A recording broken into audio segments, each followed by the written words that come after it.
Hello mga kababayan, kumusta po tayong lahat?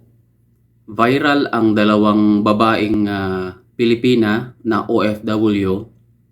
Hindi pa tukoy kung anong bansa ito.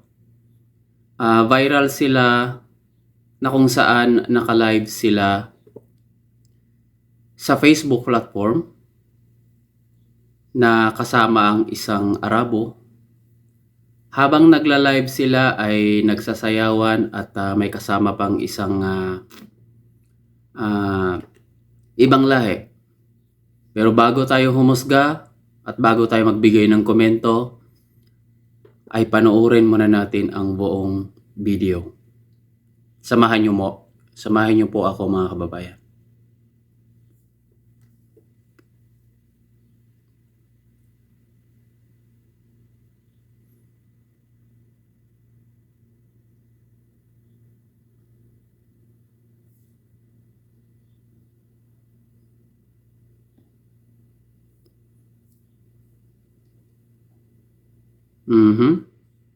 Okay?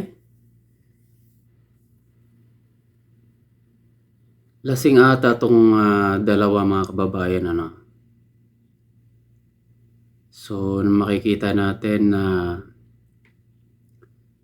parang iba na yung kilos nitong dalawa. Siguro matagal na siguro tong hindi nakauwi ng Pilipinas ano. Siguro yan. Sa mga pamilya na nakakita nito ano, comment naman kayo diyan. Mga kababayan, anong bansa to para mabigyan natin ng spotlight kung anong bansa sila. So yun na nga no mga kababayan. Nakikita natin na bilang isang OFW, lalo na sa mga kababaihan ano, spread lang tayo ng awareness. Dito sa Middle East kasi pagka ganitong mga gawain ay bawal talaga. Magsasayaw-sayaw ka ng mga, alam mo yon, may halong mali siya. Pwede namang gawin to sa Pilipinas, pero dito sa ibang bansa, dapat may sinusunod tayo ng mga patakaran. Kumbaga ano yung mga bawal, ano yung hindi dapat gawin. Tapos nakikita natin ay may kasama pa silang Arabo. So ito yung mga babae na siguro hindi nakakauwi ng Pilipinas. Siguro tigang na tigang, uhaw na uhaw sa laman. Makikita naman natin nakipaglandian. Di ko alam itong lalaki na Arabo ay work-related ba? Amo ba nila to? Or hindi natin alam. Kasi hanap ako ng hanap nito sa Facebook. Hindi ko makita yung original na video. Kung sino talaga yung uploader. Sino ang nagre-record dito. Kasi nakikita ko live streaming to eh. Siguro nabura na to sa Facebook platform. Malamang may nakapag-record nito. Kaya ang ginawa ko is na-record ko na lang siya para ma-share sa inyo, no? So, ang masasabi ko lang dito sa dalawang Pilipina, napakalaking mali talaga. 'Di ba? Pumunta tayo sa ibang bansa para magtrabaho, hindi makipagharutan sa ibang lahi. Kaya nasisira ang ibang imahe ng kababaihan nating mga OFW sa gawa na rin ng ibang mga Pilipina na gumagawa ng immoralidad. Hindi ko naman nilalahat ha, pero meron talagang iilan. 'Di ba? Kung gusto ko yung gumawa ng kabalastugan na hindi makakasira ng ibang imahe ng mga kababayan nating mga OFW, yung kababayang Pilipina, please lang, wag naman yung ganito kasi nasisira din yung lahat ng pangkabuuan na to eh.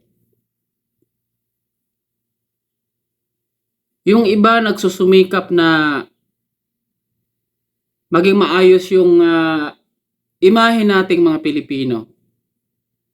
Pero sa inyo, sinisiran nyo lang. Ito siguro nakikita na 'to sa mga awtoridad, sa mga authority dito sa ano. 'Di ko alam kung anong bansa 'to.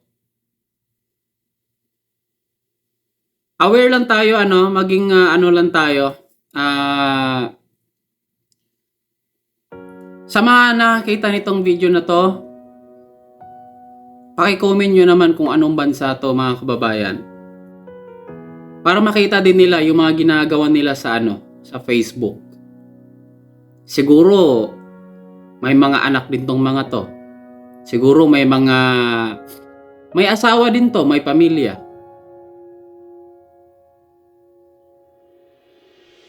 Napakapangit tingnan. Nakipaghalikan pa dun sa ano, yung isang babae, nakipaghalikan dun sa ibang lahi na Arabo.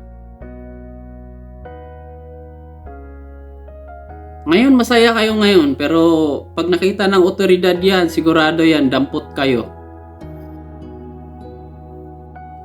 Hindi lang siguro dampot, deportation, or di kaya 50 lashes every Friday. Kasi dito sa Saudi, pag nakagawa ng ganyan is dampot agad, or di kaya pagmumultahin bago pa uuwi ng Pilipinas, ikulong muna. Tapos papaluin ng 50 lashes every Friday.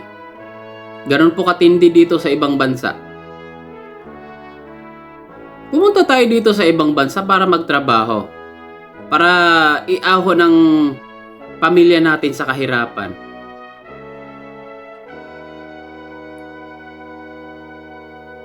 Kung tigang naman kayo, pwede naman kayong umuwi. Bumili kayo ng ticket. Magbakasyon kayo. Pumunta kayo kahit saan-saang mga disco bar, kung saan kayo pwede. Ipapakita nyo yung mga kalandian ninyo. Walang masama na sumayaw. Walang masama na maging masaya. Pero ilagay natin sa tamang lugar at sa tamang oras. May panahon ang mga ganyan. Sundin natin yung mga pamantayan, yung patakaran dito sa ibang bansa. Kung hindi nyo kayang sumunod dito sa ibang bansa, edi huwag kayong mag-abroad. Diba? Yun lang po masasabi ko mga kababayan. Comment nyo na lang po mga kababayan kung anong bansa ito. Anong bansa sila. Para mabigyan natin sila ng spotlight. Yun lang po. Mag-ingat po tayong lahat mga kababayan.